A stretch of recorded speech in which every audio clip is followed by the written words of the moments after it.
Faith is tough, especially now.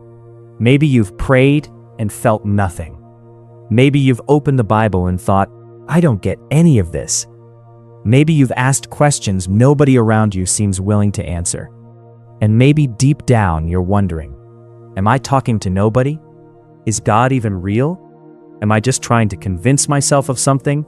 If that's you, you're not alone. One of the biggest lies people believe is that real Christians never struggle with faith. But the truth is, almost everyone wrestles with doubt.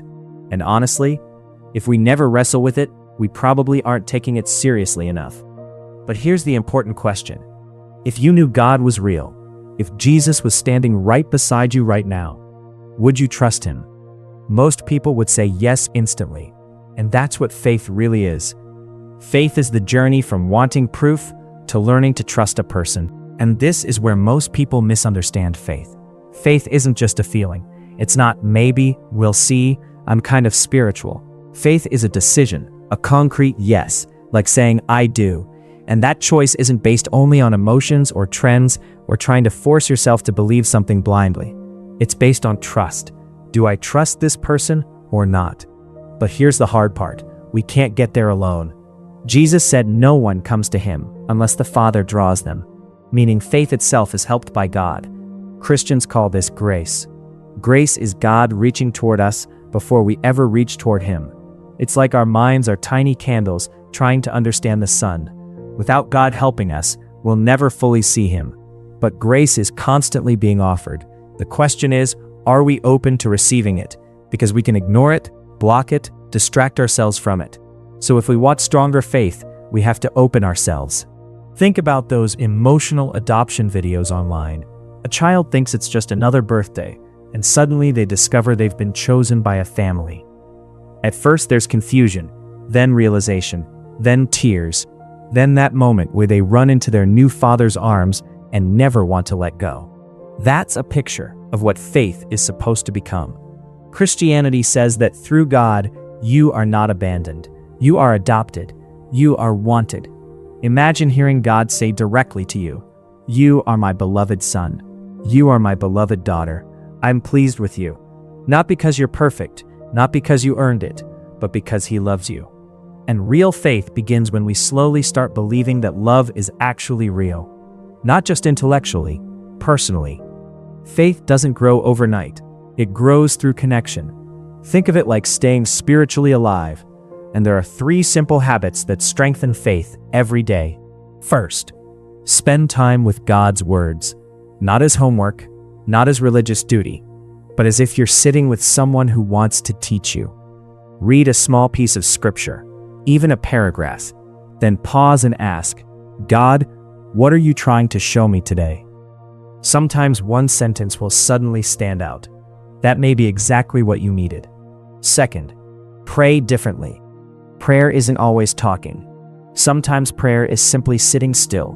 No performance, no perfect words, just being present.